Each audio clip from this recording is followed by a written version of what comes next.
ये है Whirlpool refrigerator model 2024 का मॉडल है ये। प्रॉब्लम इसमें ये है, इसका जो वायरिंग है ख़राब हो चुका है, जल चुका है, क्या वो पता नहीं। अभी हम इसको नया वायरिंग करें। यहाँ पे हमने इसको भी एक होल किया है ताकि यहाँ से वायरिंग आ सके इसके अंदर से बाहर। इस तरह वायरिंग ख़राब हो चुका है, जल चुका है, पता नहीं क्या हुआ है, कैसे हुआ, किस तरह से हुआ। जब नया वायरिंग करने जा रहे हैं।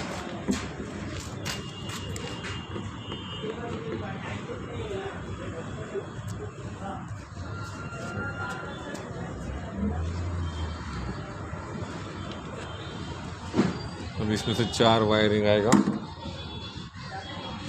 अब थर्मोस्टेट का वायर यहाँ से होगा। हमने यहाँ पे होल किया है थर्मोस्टेट का वायर के लिए।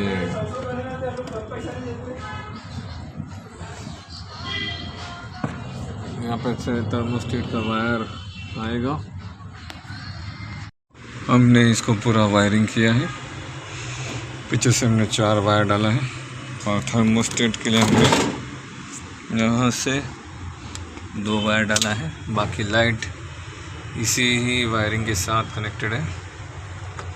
फिर लाइट का वायर बचा था, बाकी सारे वायर थर्मोस्टेट से लेके कंप्रेसर हीटर सब वायर जल चुका था, तो खाली लाइट का ही वायर बचा है। ठीक है, फैन बंद।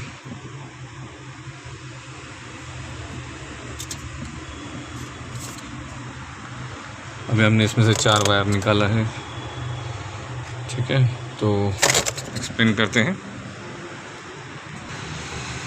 4 वायर इसमें से एक फैन मोटर के लिए दिया है हमने, और एक हमने बाईमेटल को दिया है।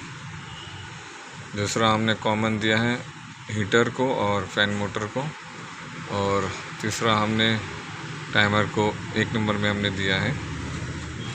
थर्मोस्टेट का वायर यहाँ से 2 वायर आया है, हमने यहाँ पे होल किया। एक तो मेंस कोड में गए हैं डायरेक्ट, ये है मेंस कोड का मेन सप्लाई।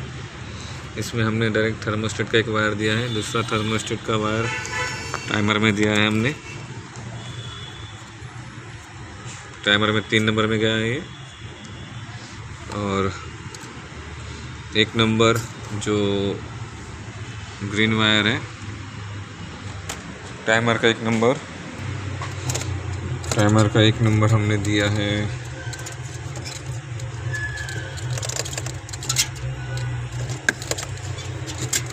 फ्यूज़ और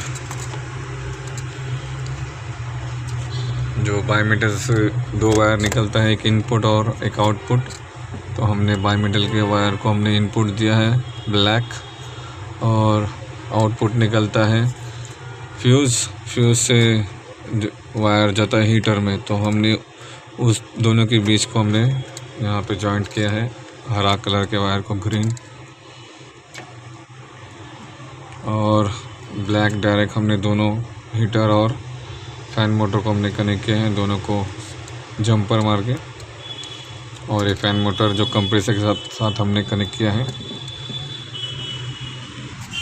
अभी हम इसको चालू करेंगे। ठीक है, पिंक हमने हीटर के साथ जोड़ा है, कनेक्टर हमने इसी का यूज़ किया है कनेक्टर। ठीक है, अभी हम इसको चालू करेंगे। टाइमर अभी डिफ्रॉस्ट में है, टाइमर अभी वाइब्रेट कर रहा है। जैसे हम इसको घुमाएंगे कंप्रेसर चालू होगा। कंप्रेसर चालू हो चुका है, फैन मोटर भी चालू हो चुका है, हमारा वायर कंप्लीट हो चुका है। ठीक है, तो इस तरह से हमने पूरा वायरिंग किया है। Thank you. ये है मेंस पर वायर, ये है थर्मोस्टेट, ये है टाइमर, ये है बाईमेटल, ये है हीटर, ये है थर्मल फ्यूज, ये है कंप्रेसर। ठीक है, तो मेंस पर वायर में 3 वायर होते हैं, एक लाल, काला और हरा। तो जो लाल वायर है वो थर्मोस्टेट में जाएगा, इधर भी लगेगा चलेगा, चाहे आप इधर लगाओ चाहे उधर लगाओ, कोई मतलब नहीं। फिर एक वायर जाएगा सीधा टाइमर के 3 नंबर पे जाएगा, ये टाइमर का 3 नंबर है। और जो मेन सप्लाई है, और 2 नंबर डायरेक्ट जाएगा बाई मेटल में, ये है बाई मेटल। बाई मेटल का वायर सीधा जाएगा टाइमर में, हीटर में जाएगा, ठीक है। और इसी के बीच में एक वायर को वो कनेक्ट करना है, जो वायर जाएगा सीधा 1 नंबर पे, 1 नंबर पे जाएगा। और हीटर का जो वायर है वो जाएगा थर्मल फ्यूज में, और थर्मल फ्यूज का जो वायर है वो जाएगा कॉमन। इसमें फैन मोटर भी लगाना बाकी है, फैन मोटर, ये फैन मोटर पकड़ो, ठीक है। फैन मोटर का जो कॉमन वायर, इसमें 2 वायर है, कॉमन और एक लाइव, तो कॉमन वायर इसके साथ जुड़ गए, ठीक है। अभी ये जो कॉमन है, मैं इसको का कॉमन डायरेक्ट जाएगा फैन मोटर में जाएगा। और कंप्रेसर का ये ये कंप्रेसर है, इसमें एक ओएलपी लगता है और एक रिले लगता है। डायग्राम मेरा सही नहीं है, आप समझ लो, ये रिले है और ये ओएलपी है। तो फैन मोटर, तो कॉमन, एक कॉमन वायर ओएलपी में जाएगा, और एक फैन मोटर का जो वायर है वो डायरेक्ट जाएगा 4 नंबर पे। और कंप्रेसर का रिले का जो वायर है वो भी जाएगा 4 नंबर पे। तो इस तरह से हमने इसका वायरिंग किया, जो वायरिंग चल गया था, तो हमने इस तरह से इसका वायरिंग किया है। अभी डायग्राम आपको समझ में नहीं आया या आया तो मैं नहीं जानता, मगर जैसा मैंने वायरिंग किया वो मैंने आपको बता दिया है। Thank you.